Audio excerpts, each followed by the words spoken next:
La porte du garage était entr'ouverte, comme si quelqu'un n'avait pas fini le travail. Il était un peu plus d'1 heure du matin. Je suis resté assis dans ma voiture de location une seconde. Le moteur cliquetait en refroidissant, je fixais cet espace vide. Pas de lumière à l'entrée, pas de bruit. Le quartier semblait normal. Une impasse tranquille dans une banlieue résidentielle de Lyon. Des maisons endormies, ce genre de calme qui me faisait me sentir en sécurité autrefois. La voiture de Camille n'était pas dans l'allée, pas dans la rue, pas dans le garage. Je ne lui avais pas dit que je rentrais plus tôt. Le séminaire s'était terminé un jour plus tôt que prévu, et je m'étais convaincu que ce serait une bonne idée. Une belle surprise. Aussi, pour être honnête, j'avais besoin de vérifier quelque chose. Les derniers mois avaient été comme un lent refroidissement. Moins de conversations, moins de rires, moins de tout, comme si nous étions des colocataires avec un prêt immobilier. J'ai éteint les phares de la voiture, sorti mon sac et remonté l'allée. Le garage était juste assez ouvert pour que je me sente idiot d'espérer que ce n'était rien. À l'intérieur, la maison était sombre. Je n'ai allumé aucune lumière. J'ai traversé l'entrée, passé la cuisine, descendu le couloir. La porte de notre chambre était ouverte. Le lit était fait. Pas de Camille, pas de couverture déplacée, pas de verre d'eau, rien. Je me suis endormi en regardant quelque chose. Juste un espace vide et des draps propres comme pour une photo immobilière. Je suis resté là à écouter le silence et j'ai fait la chose la plus simple du monde. Je lui ai envoyé un SMS, « Antoine, tu es à la maison ?» La réponse est revenue vite. Trop vite. « Camille, bien sûr, je suis au lit. » J'ai regardé le lit. J'ai regardé l'obscurité. J'ai regardé mon téléphone à nouveau comme s'il allait soudainement avouer la vérité de lui-même. Je n'ai pas appelé. Je n'ai pas déclenché une dispute. Je n'ai pas tapé un pavé de texte. J'ai ouvert mon appareil photo, pris un selfie avec le lit vide derrière moi, et je l'ai envoyé. Antoine, dans ce lit. C'est tout.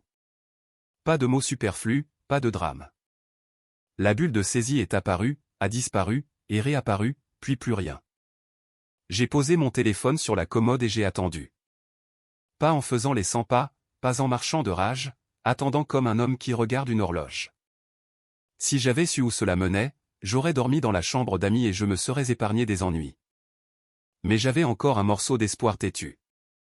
Et l'espoir vous fait faire des choses stupides en silence. 20 minutes plus tard, la porte d'entrée a claqué assez fort pour faire trembler les cadres dans le couloir. Camille est entrée comme si elle était poursuivie. « Tu es sérieux ?» a-t-elle aboyé avant même d'atteindre la porte de la chambre. « Tu ne pouvais pas envoyer un message ? Tu ne pouvais pas me prévenir que tu rentrais ?» Elle a allumé les lumières et m'a regardé comme si j'étais le problème debout dans ma propre maison. Je suis resté où j'étais. « Tu m'as dit que tu étais au lit. » Ses yeux ont sauté juste une fraction de seconde. Puis elle est revenue directement à la colère comme si c'était plus sûr que de réfléchir. « J'y étais, insista-t-elle. Je veux dire, j'allais y être. C'est quoi ça? Une sorte de piège bizarre? J'ai pris mon téléphone et l'ai tenu écran face à elle. Tu as dit bien sûr je suis au lit. Ce n'était pas vrai. Elle a levé les bras au ciel. Oh mon Dieu. Antoine, arrête. J'étais chez Julie. Julie, ai-je répété. Oui, dit-elle trop vite. Je me suis endormi là-bas. D'accord? On discutait et il s'est fait tard et je ne voulais pas te réveiller avec un texto stupide. Je ne voulais pas que tu t'inquiètes. Je l'ai fixé pendant une longue seconde. Ses cheveux étaient légèrement décoiffés. Pas décoiffés par le vent, juste décoiffés. Son manteau était ouvert même s'il faisait froid. Elle respirait comme si elle avait couru. J'ai hoché la tête une fois, lentement. C'est logique. Elle a cligné des yeux. C'est tout? C'est tout, ai-je dit. Son visage s'est tendu comme si elle s'attendait à une bagarre et ne savait pas quoi faire sans. Eh bien, lança-t-elle sèchement. Merci pour la surprise, j'imagine. Tu rentres comme une sorte de détective. Je lui ai lancé un regard calme. Va dormir, Camille. Tu as l'air fatiguée. Elle a ricané et est passée devant moi vers le dressing. Tu es incroyable. Je l'ai regardée tirer sur les cintres comme si elle cherchait une excuse. Elle ne m'a plus regardé. Elle n'a pas essayé de me faire un câlin. Elle n'a pas demandé comment s'était passé mon voyage. Elle voulait juste reprendre le contrôle. Et je l'ai laissé penser qu'elle l'avait parce que la seule chose dont j'avais besoin à ce moment-là était simple, un fait. Elle a menti avec fluidité en temps réel alors que je me tenais dans une pièce vide. Ce n'était pas un malentendu. Ce n'était pas un problème de communication. C'était un choix. Et une fois que quelqu'un ment aussi proprement, il ne s'arrête pas. Il devient juste meilleur à ça. J'ai attendu qu'elle s'enferme dans la salle de bain et allume la douche. Puis je suis allé dans le salon. C'est là que j'ai vu la montre. Elle trônait sur la table basse comme si elle possédait les lieux. Lourde, chère, cadran brillant captant la faible lumière de la rue. Pas la mienne. Rien que je n'achèterai jamais. Le genre de choses qu'un homme porte quand il aime qu'on remarque son poignet. Je n'y ai pas touché au début. Je l'ai juste regardé. Il y a un an, Camille m'avait traîné à un dîner de son entreprise. Son patron était là. Julien Lefebvre. Poignée de main bruyante, sourire coûteux. Le genre de type qui appelle tout le monde mon vieux tout en comptant les points dans sa tête. Je me souvenais de sa montre parce qu'elle n'allait pas avec sa tenue. C'était trop. Comme s'il voulait que vous sachiez exactement combien coûtait sa vie. Cette montre était le même genre de trop. Même forme, même bracelet distinctif. Je l'ai ramassé délicatement, retourné. Il y avait une petite rayure près du fermoir. Je me souvenais de cette rayure. Je l'ai reposée et j'ai expiré par le nez. Pas sous le choc, pas dans la tristesse, dans la clarté. Donc, quelqu'un avait été dans ma maison récemment, assez proche de mon mariage pour laisser un morceau de lui-même sur ma table comme un mégot de cigarette. Je suis retourné dans le couloir et j'ai écouté la douche. Ensuite, je suis allé dans la cuisine, j'ai trouvé une petite boîte dans un tiroir, et j'y ai calmement mis la montre, pas comme un trophée, comme un volant de direction. J'ai glissé la boîte au fond d'un tiroir où Camille ne regardait jamais, et je suis allé me coucher sans dire un autre mot. Le matin est arrivé comme si de rien n'était. Camille bougeait dans la cuisine dans son peignoir, faisant défiler son téléphone avec ce petit demi-sourire décontracté qu'elle avait commencé à arborer dernièrement. Celui qui disparaissait dès que j'approchais à moins d'1,50 m. Elle a versé du café, ne m'en a pas proposé. Je me suis servi le mien et je me suis appuyé contre le comptoir.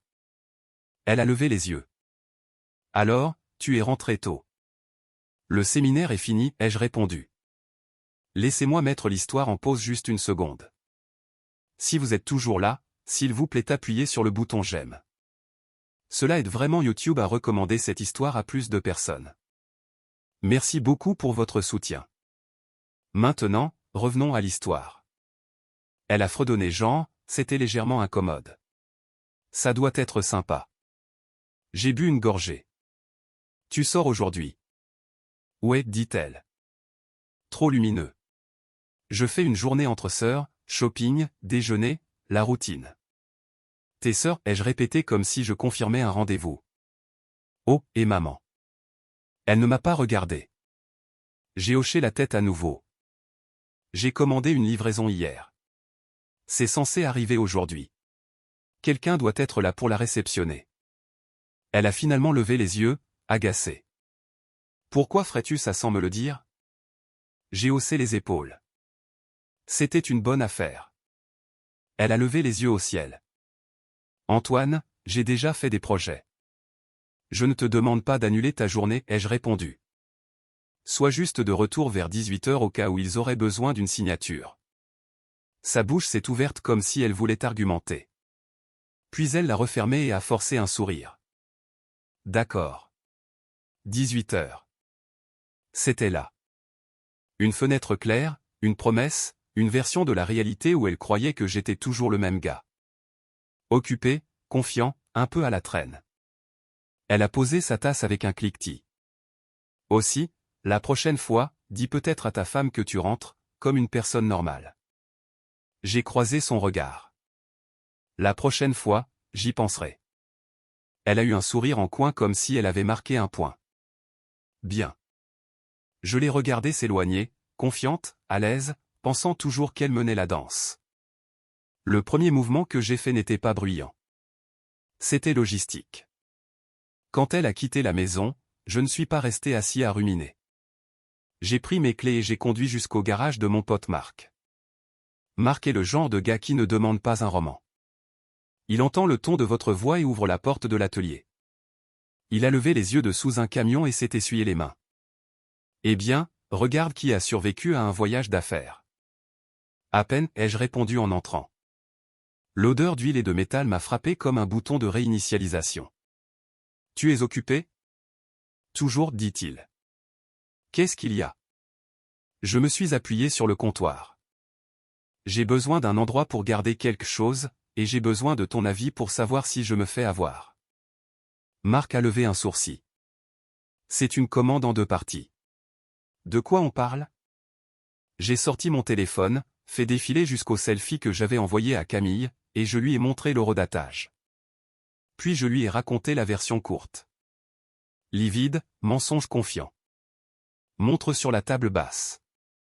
Marc n'a pas sifflé, n'a pas fait de blague. Il a juste hoché la tête lentement comme s'il assemblait des pièces. Ça n'a pas l'air d'être de la paranoïa, dit-il. On dirait que tu arrives tard à la fête. Je ne suis pas intéressé par une engueulade, lui ai-je dit. Je suis intéressé par la vérité qui se montre sans que je la supplie. Marc s'est reculé. Donc, tu tends un piège. Je prépare une mise en scène, ai-je corrigé. Grosse différence. Il a souri. Regarde-toi, monsieur théâtre de banlieue. Je lui ai lancé un regard neutre. Je ne ris pas. Moi non plus, dit-il, changeant de ton. De quoi as-tu besoin? J'ai sorti la petite boîte de ma veste. Garde ça pour moi. S'il se passe quoi que ce soit et que j'en ai besoin, tu es mon filet de sécurité. Marc l'a prise, a senti le poids, et ses yeux se sont plissés. Ce n'est pas à toi. Non. Il a hoché la tête une fois. D'accord, je l'ai. J'ai expiré. Aussi, j'ai besoin d'une faveur ce soir. Marc avait l'air amusé maintenant. Tu organises enfin une fête? Quelque chose comme ça, ai-je répondu. Et j'ai besoin que ce soit discret. Pas de commérage. Marc a tapoté le comptoir. Antoine, je répare des voitures. Je n'anime pas des émissions de télé-réalité. Je ne te demande pas d'animer, ai-je dit. Je te demande d'être disponible. Si je t'appelle, viens. Pas de question. Marc m'a étudié un moment, puis a hoché la tête. Je viendrai. C'était un territoire étranger pour moi. Son atelier, son espace, et je n'y allais pas pour pleurer. J'y allais pour verrouiller un soutien et éliminer toute chance que je fasse quelque chose de stupide tout seul. Sur le trajet du retour, j'ai passé les appels qui comptaient. D'abord, les parents de Camille, Gérard et Martine. Ce sont le genre de personnes qui envoient encore des cartes de remerciement et pensent que le mariage est un contrat sacré. Ils m'ont toujours aimé. Une partie de moi détestait ce que j'allais faire à l'image qu'ils avaient de leur fille. Mais je n'avais pas créé ce problème. J'avais juste fini de le protéger. Gérard a répondu, Antoine, tout va bien? Tout va bien, ai-je répondu de cette voix calme et circulée, y a rien à voir. Je veux faire quelque chose de sympa pour Camille. Une petite surprise ce soir. Elle fait du bénévolat ces derniers temps et je veux la célébrer. Martine est intervenue sur haut-parleur, déjà excitée. Oh, c'est tellement gentil. Ce sera discret, ai-je dit. Juste la famille, quelques amis. Je veux que vous soyez là vers 18h. Garez-vous au bout de la rue et passez par l'arrière. Pas de lumière, on ne frappe pas. Je veux qu'elle entre et voie tout le monde. Gérard a gloussé. Tu fais les choses en grand. J'essaie, ai-je répondu. Ça signifiera beaucoup pour elle. Martine a soupiré de bonheur. On sera là. Qu'est-ce qu'on peut apporter? Juste vous-même, ai-je dit. Et gardez le secret. Puis ses sœurs, Manon et Léa. Manon est vive et méfiante par défaut. Léa est la joyeuse qui pense que tout le monde fait de son mieux. 2 mondes différents. Manon a répondu la première. Antoine, c'est quoi le piège? Pas de piège, ai-je répondu. Surprise pour Camille. Ce soir 18h, porte arrière. Manon a marqué une pause. Pourquoi j'ai l'impression que tu mens? Je n'ai pas manqué un battement. Parce que tu supposes que tout le monde a une idée derrière la tête. Elle a ricané. Juste. C'est quoi la surprise? Une célébration, ai-je dit. Sois là. Léa a poussé un petit cri quand elle a eu le message. Oh mon Dieu, elle va pleurer. J'espère que ce sera le bon genre de larmes, ai-je répondu. Ensuite, j'ai appelé deux des amis proches de Camille. Julie, oui, cette Julie-là, et une femme nommée Inès. Inès est directe d'une manière qui oblige les gens à se tenir droit. Julie est. Julie. Toujours souriante, toujours occupée, toujours pleine d'excuses douces. Inès a répondu. Antoine, qu'est-ce qui se passe? Une surprise pour Camille, ai-je dit. Ce soir, 18h. Entrée discrète. Le ton d'Inès s'est aiguisé. Pourquoi on dirait que tu lis un script? J'ai souri légèrement. Parce que je ne veux pas d'improvisation. Inès a ri une fois. D'accord, j'en suis. Julie a répondu avec un salut haletant et trop sucré. Comme si nous étions de vieux amis. Et ai-je répondu? Juste un truc rapide. Je fais une surprise pour Camille ce soir. Famille, amis. 18h, porte arrière. Oh mon Dieu, dit-elle. C'est adorable. Garez-vous dans la rue, ai-je ajouté. Pas de lumière, pas de texto pour elle.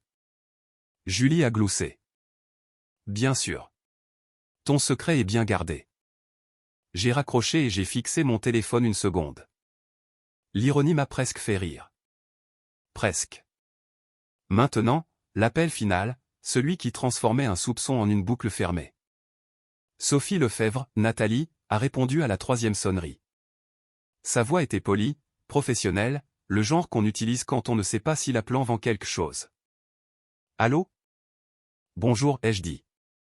Sophie, c'est Antoine, le mari de Camille. Un temps, puis de la chaleur. Oh, bonjour. Oui, bien sûr. Comment allez-vous? Bien, ai-je répondu. Écoutez, je sais que c'est un peu inattendu, mais j'organise une petite surprise ce soir pour Camille. C'est une réunion famille et amis. Je voulais vous inclure parce que je sais que le travail a été une grande partie de sa vie ces derniers temps. Sophie a ri légèrement. C'est très attentionné. J'ai aussi parlé avec Julien, ai-je dit d'une voix douce et stable. Il va en faire partie. J'essaie de créer un moment et il est venu plus tôt. Une double surprise. Sophie semblait sincèrement ravie. Oh mon Dieu. Il ne me l'a pas dit. C'est le but, ai-je répondu. Si vous pouvez être là vers 18h, garez-vous dans la rue, passez par l'arrière, ça fera son effet. Sophie a gloussé. C'est si mignon. Oui, je serai là. Super, ai-je dit. Et s'il vous plaît, pas de texto à Julien ou Camille. Je veux voir leur visage quand ils entreront. Compris, répondit-elle. Antoine, sérieusement, c'est adorable. Ravi de le faire, ai-je dit. J'ai raccroché et posé mon téléphone. C'était le moment décisif pour moi. Pas de colère, pas de larmes, juste une décision difficile devenant réelle. Parce que si j'avais tort, j'aurais l'air d'un mari paranoïaque organisant une fête gênante. Et si j'avais raison, la vérité franchirait ma porte d'entrée comme si elle payait le loyer. En fin d'après-midi, Camille est rentrée à la maison comme une femme qui croyait que le monde était à ses pieds. Elle est entrée avec des sacs de courses, fredonnant, les joues rougies par le froid, et a immédiatement commencé à parler comme si le matin n'avait jamais existé. « Ta livraison est arrivée ?» demanda-t-elle en jetant ses clés sur le comptoir. « Pas encore, ai-je répondu. Ça pourrait être tard. » Elle a jeté un coup d'œil à l'horloge. « Je meurs de faim. » Plateau apéro dans le frigo, ai-je dit. Elle s'est arrêtée. « Tu as préparé des snacks. » Ne deviens pas émotive, ai-je répondu. C'est juste de la nourriture. Elle a vraiment souri. Un petit sourire, le genre qui voulait dire quelque chose autrefois. Puis elle s'est approchée et a touché mon bras légèrement, comme si elle testait si je lui appartenais toujours. Ce selfie hier soir, dit-elle, la voix plus douce. C'était beaucoup. Je n'ai pas bougé. C'était une question. Elle a baissé les yeux. Je n'aurais pas dû m'énerver. J'étais fatigué. C'était là. La première illusion. Une petite excuse. Un peu de chaleur livrée juste après avoir réalisé que je ne dormais peut-être pas au volant. J'ai hoché la tête une fois. D'accord. Elle s'est penchée comme si elle voulait m'embrasser, puis s'est arrêtée, regardant mon visage pour une permission. Je ne l'ai pas donné. Ses yeux ont flashé d'agacement à nouveau, rapidement. Alors, tu es toujours fâché? Je ne suis pas fâché, ai-je répondu. Je suis attentif. Elle s'est reculée comme si mes mots étaient grossiers. Waouh, d'accord. Elle est passée devant moi et a commencé à fouiller pour des assiettes. Mains occupées, voix occupée, mode contrôle. À quelle heure est censée être cette livraison, demanda-t-elle. N'importe quand, ai-je répondu. Camille a soufflé. Donc, je suis juste censé rester assise ici toute la soirée? J'ai gardé ma voix égale. Tu m'as dit que tu serais de retour pour 18 heures. Je suis de retour, claqua-t-elle. Mon Dieu, Antoine, tu agis comme si tu étais mon père. Je l'ai regardé. Non, j'agis comme si c'était ma maison aussi. Elle m'a fixé comme si elle voulait se battre, puis a forcé un rire. Tu es tellement dramatique ces derniers temps. Bien sûr, ai-je répondu. Elle a levé les yeux au ciel et a attrapé une bouteille d'eau gazeuse dans le frigo. Peu importe, je vais prendre une douche rapide. Fais ce qu'il faut, ai-je dit. Elle s'est éloignée et je l'ai regardée partir calme comme une pierre parce que la deuxième illusion arrivait plus tard, plus grosse, plus forte, et aussi fausse que jamais. Vers 18 heures, le jardin a commencé à se remplir silencieusement. Gérard et Martine sont arrivés en premier, marchant sur la pointe des pieds comme des adolescents. Martine m'a serré dans ses bras et a chuchoté, « C'est adorable, Antoine. » Comme si elle ne remarquait pas que mes yeux étaient trop stables pour de la romance. Manon est arrivée avec Léa et a immédiatement scanné la maison comme un flic. Manon s'est penchée près de moi et a murmuré, « Si c'est une sorte d'intervention, cligne 2 fois. » Je lui ai fait un sourire mince. « Joue juste ton rôle. » Inès est entrée ensuite portant un petit plateau de biscuits. Elle m'a regardé puis a vu mon expression et son visage a changé. « Ce n'est pas à propos du bénévolat, chuchota-t-elle. Non, ai-je répondu. La mâchoire d'Inès s'est serrée. Tu veux que je sois là? Je veux des témoins, ai-je dit calmement.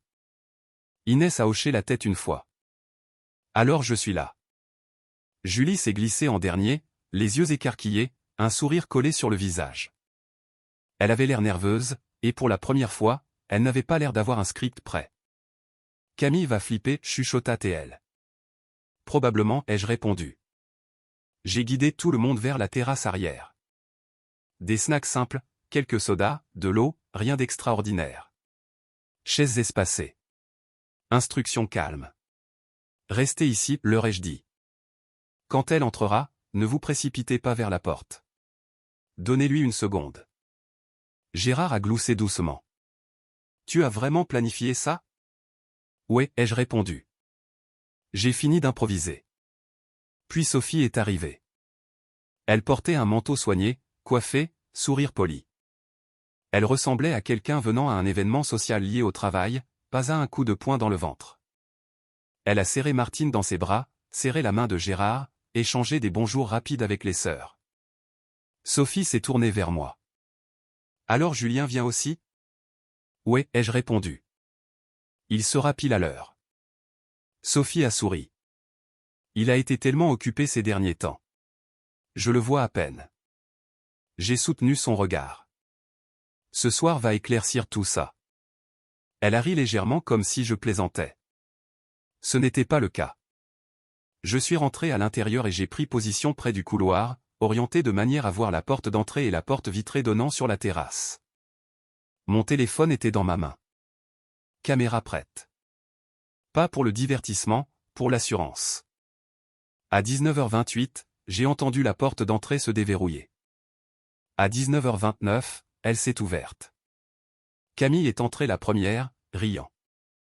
Pas un petit rire, un rire libre, le genre que je n'avais pas entendu depuis des mois. Julien Lefebvre est entré derrière elle comme s'il était chez lui. Il était grand, bien habillé, confiant. Il avait ce sourire détendu que les hommes ont quand ils pensent être intouchables. Sa main a glissé autour de la taille de Camille comme si c'était la routine. Camille ne s'est pas reculée. Elle s'est penchée vers lui.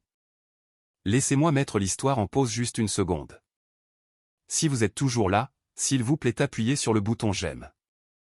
Cela aide vraiment YouTube à recommander cette histoire à plus de personnes. Merci beaucoup pour votre soutien. Maintenant, revenons à l'histoire. D'accord, dit-elle en riant. Ne sois juste pas bruyant. Julien a gloussé. Ta maison est calme. Détends-toi. Ils se sont embrassés juste là dans l'entrée. Décontractés comme s'ils l'avaient déjà fait, comme si les murs y étaient habitués. Camille a jeté son manteau sur le canapé. Julien a commencé à déboutonner sa chemise en marchant, comme si la nuit était déjà décidée. C'est à ce moment-là que j'ai ouvert la baie vitrée donnant sur la terrasse. Fort, vite. Le bruit a traversé la maison comme une gifle. Camille et Julien se sont figés. Dehors, le jardin était plein de gens. Martine avait les mains sur sa bouche. Le visage de Gérard était pâle et tendu. Manon avait l'air de vouloir mettre le feu à quelque chose. Léa avait l'air de ne pas pouvoir comprendre ce que ses yeux lui montraient. L'expression d'Inès était un pur dégoût, calme et tranchant. Julie avait l'air de vouloir s'évanouir. Et Sophie. Sophie a fait un pas en avant, les yeux fixés sur Julien comme si son cerveau refusait de l'accepter. Julien, dit-elle, la voix mince. Le visage de Julien s'est vidé de son sang si vite. C'était presque impressionnant. Sa bouche s'est ouverte, mais aucun son n'est sorti au début. Camille a chuchoté, « Oh mon Dieu », comme si c'était elle qui était attaquée. La voix de Sophie s'est élevée. « Julien, c'est quoi ça ?» La tête de Camille a claqué vers moi. « Antoine, c'est quoi ce bordel ?» J'ai gardé mon téléphone levé, enregistrant, stable comme un trépied. Julien a retrouvé sa voix en morceaux. « Sophie, écoute. Ce n'est pas. » Sophie l'a coupé. Sec. Ne fais pas ça. Ne me parle pas comme si j'étais stupide. Camille a bougé comme si elle voulait courir vers la chambre. Elle a fait 2 pas, puis s'est arrêtée quand elle a vu Manon la fixer comme un juge. La voix de Martine s'est brisée. Camille, dans ta maison. Les yeux de Camille ont glissé vers sa mère, puis ailleurs. Maman, s'il te plaît. Gérard a parlé bas et lourdement. Ne fais pas ta maman s'il te plaît pour t'en sortir. Camille s'est retournée vers moi, la colère flambant parce que la honte ne fonctionnait pas. Tu m'as piégé. J'ai hoché la tête une fois. Tu t'es piégé toi-même. Julien s'est avancé, paume en avant, essayant de gérer la pièce. Antoine, mec, parlons. Je l'ai regardé comme s'il était quelque chose collé à ma chaussure. Ne m'appelle pas mec. Tu es dans ma maison avec ta chemise ouverte. Tu as perdu le droit d'être familier. Les yeux de Sophie étaient humides maintenant, mais sa voix était dure. Depuis combien de temps? Julien a dégluti. Sophie. Combien de temps, répéta-t-elle plus fort. Camille a sauté dans la brèche, désespérée. Ce n'est pas. On en fait toute une histoire. Ce n'est pas comme ça. Manon a ri une fois, amère. Oh, ce n'est pas comme ça. Parce que ça ressemble exactement à ça. Léa a chuchoté. Camille, pourquoi? Inès n'a pas chuchoté. Parce qu'elle pensait qu'elle le pouvait. Camille a lancé un regard noir à Inès. Reste en dehors de ça. Inès s'est avancée. Calme. Je te regarde dire à tout le monde qu'ils ont tort alors que tu es debout au milieu de la preuve. Le regard de Sophie est allé vers Camille. Tu savais qu'il était marié. La bouche de Camille s'est serrée. Je ne te parle pas. L'expression de Sophie a changé en quelque chose de plus froid. Bien sûr que non. Julien a essayé encore, la voix tremblante vers une fausse autorité. Antoine, je suis désolé. J'ai levé un doigt. Arrête de parler. Tu as fini. Julien a cligné des yeux. Pardon? J'ai pointé vers la porte d'entrée. Sors de chez moi. Camille a claqué. Tu ne peux pas juste. Je ne l'ai même pas regardé. Si, je peux. Julien a jeté un coup d'œil à Sophie comme s'il voulait la permission de s'échapper. Sophie ne lui a rien donné. Elle a juste fixé, secouant la tête comme si elle regardait un étranger. Julien a attrapé son manteau, les mains maladroites, et a marché vers la porte. Il s'est arrêté, se retournant comme s'il voulait sauver sa dignité. J'ai levé mon téléphone légèrement. Continue de marcher. Il est parti. Camille est restée là dans l'entrée, entourée de gens qu'il avait aimés, qu'il avait défendus, qu'il avait cru. Maintenant, il la regardait juste comme si elle avait changé d'espèce. Martine a commencé à pleurer doucement. Gérard a mis un bras autour d'elle, le visage de marbre. Manon a secoué la tête, « Tu es incroyable ». La voix de Camille est montée dans les aigus. Vous agissez tous comme si j'étais un monstre. Inès a répondu, calme et coupante. Non, on agit comme si tu avais fait quelque chose que tu ne peux pas défaire. Sophie a essuyé son visage une fois. Rapide et pratique. Elle m'a regardé. Merci, a-t-elle dit, la voix tremblante mais claire. J'ai hoché la tête. Tu méritais de savoir. Sophie a regardé au-delà de moi vers Camille, puis vers le groupe. Je pars, dit-elle. Je ne peux pas rester ici. La voix de Gérard était basse. Nous partons aussi. Le jardin s'est vidé lentement, pas avec des commérages, avec un silence stupéfait. Des gens s'éloignant d'un tableau brisé. Camille est restée à l'intérieur, respirant fort, les yeux sauvages, essayant de trouver une prise à laquelle se raccrocher. Quand la dernière voiture est partie, je suis allé sur la terrasse, je me suis assis et j'ai ouvert un soda. Juste un bruit normal dans une nuit qui ne l'était pas. Camille est sortie quelques minutes plus tard, entièrement habillée maintenant, maquillage étalé, cheveux ramenés en arrière. Elle avait l'air d'avoir traversé une tempête et voulait que quelqu'un d'autre paie pour la météo. Elle s'est avancée vers moi. Alors, c'était ton plan. M'humilier. J'ai levé une main. Pas agressif. Pas dramatique, juste une limite. Elle s'est arrêtée, mâchoire serrée. Ne fais pas ça. N'agis pas calme comme si tu étais un héros. J'ai bu une gorgée, posé la canette, et je l'ai regardée. Tu m'as menti en face hier soir. Sa voix s'est brisée. Je ne voulais pas que tu pètes les plombs. Je n'ai pas pété les plombs, ai-je répondu. Je me suis ajusté. Elle a ricané à travers ses larmes. Tu es toujours parti. Tu es marié à ton travail. J'ai hoché la tête lentement. Et toi tu es marié à ton confort. Camille a tressailli comme si ça l'avait touché.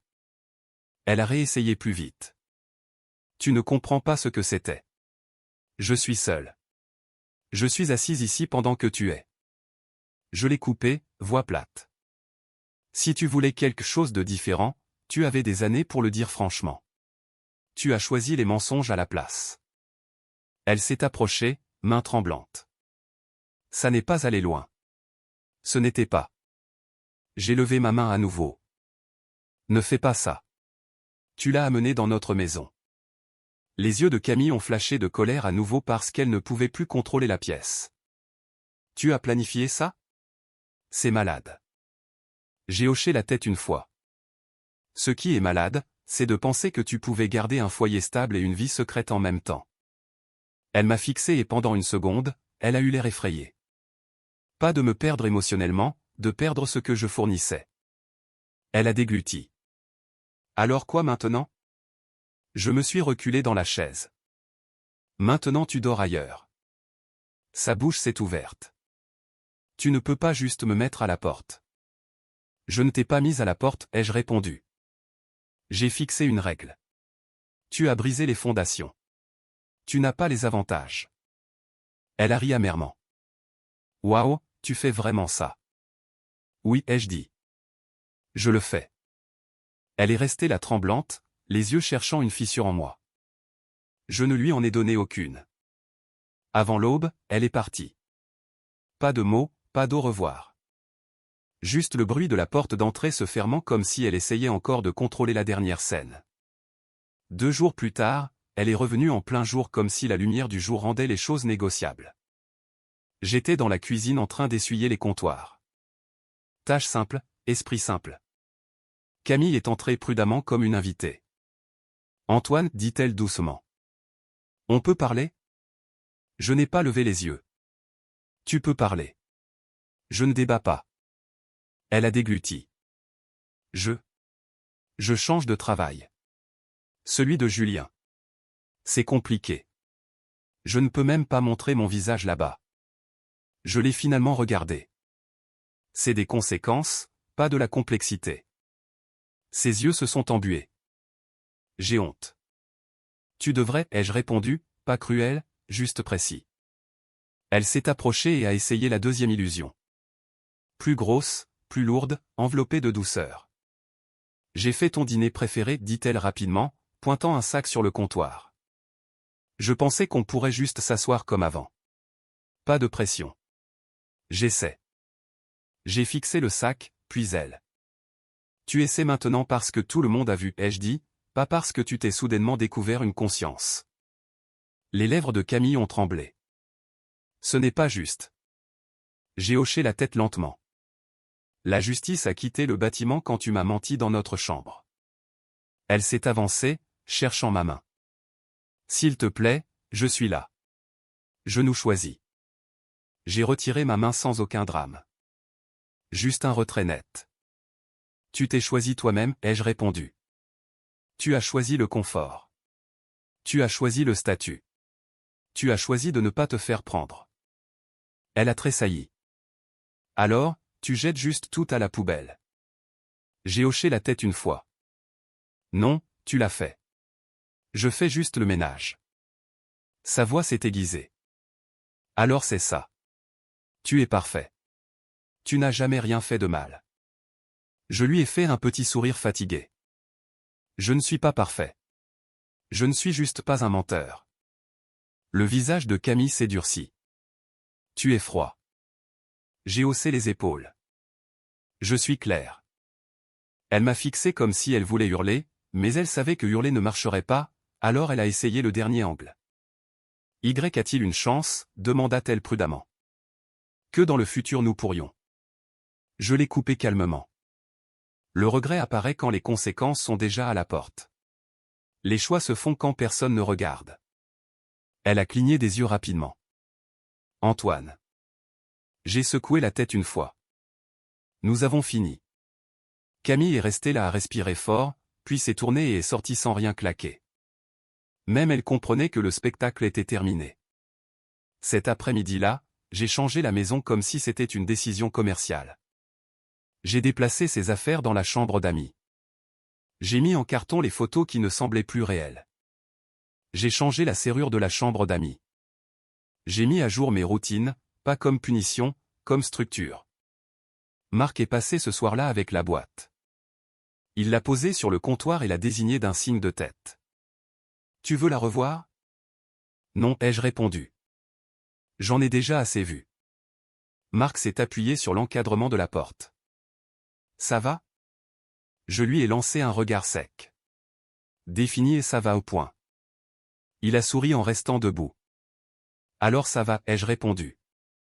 Une semaine plus tard, Sophie m'a envoyé un texto. Message court, pas de drame. Elle demandait si je pouvais la rencontrer pour un café. Lieu public, journée, pratique. Nous nous sommes assis l'un en face de l'autre à une petite table. 2 adultes gérant le désordre que d'autres personnes avaient fait. Sophie a remué son café une fois et a dit, je n'arrêtais pas de me repasser la scène. Au moment où je les ai vus, je me suis senti stupide. J'ai secoué la tête. Tu n'étais pas stupide. Tu étais confiante. Elle a hoché la tête, les yeux fatigués. Merci de ne pas l'avoir laissé retourner la situation. Je ne l'ai pas fait par vengeance, ai-je répondu. Je l'ai fait parce que je refusais d'argumenter avec un mensonge. Sophie a eu un petit sourire triste. Pareil. Nous n'avons pas parlé longtemps. Nous n'avons pas échangé d'histoires tristes. Nous n'avons pas prétendu être soudainement meilleurs amis. Juste 2 personnes fermant un chapitre sans le supplier de se rouvrir. Des mois ont passé. La maison est devenue plus calme, mais elle est devenue plus propre aussi, émotionnellement. Pas de tension. Pas de rire au téléphone qui se coupait quand j'entrais. Plus besoin de vivre avec une femme qui me regardait comme un obstacle à gérer. Le travail s'est stabilisé. J'ai arrêté de me porter volontaire pour des voyages qui m'épuisaient. J'ai acheté un pick-up que j'aimais vraiment. J'ai commencé à jouer au basket avec Marc et quelques gars du quartier le samedi. Simple, réel, et finalement j'ai rencontré quelqu'un. Elle s'appelait Élise. Elle ne jouait pas à des jeux avec le timing ou le ton. Si elle avait un problème, elle le disait comme une adulte. Si elle voulait être avec moi, elle le montrait avec constance, pas avec du théâtre. Un soir, assis sur ma propre terrasse arrière, Élise a posé sa tête sur mon épaule et a dit « Tu es vraiment calme, genre solide. » J'ai souri. Je ne suis pas calme. Je ne suis juste plus confus. Quant à Camille, j'ai entendu des choses par les mêmes canaux de quartier silencieux que les gens prétendent ne pas utiliser. Elle a navigué entre plusieurs endroits. Elle a perdu l'image qu'elle avait travaillé si dur à protéger. Les amis ont arrêté de répondre. La famille a gardé ses distances. Le confort qu'elle essayait de garder tout en menant une seconde vie n'a pas survécu à la lumière du jour. Et je n'ai pas célébré ça. Je n'en avais pas besoin. Ma conclusion était simple. Elle voulait garder la maison, le mari, la réputation et le secret, tout en même temps. Je me suis assuré qu'elle doive choisir. Et quand elle a perdu le contrôle, je n'ai pas crié. J'ai juste fermé la porte et j'ai gardé ma vie.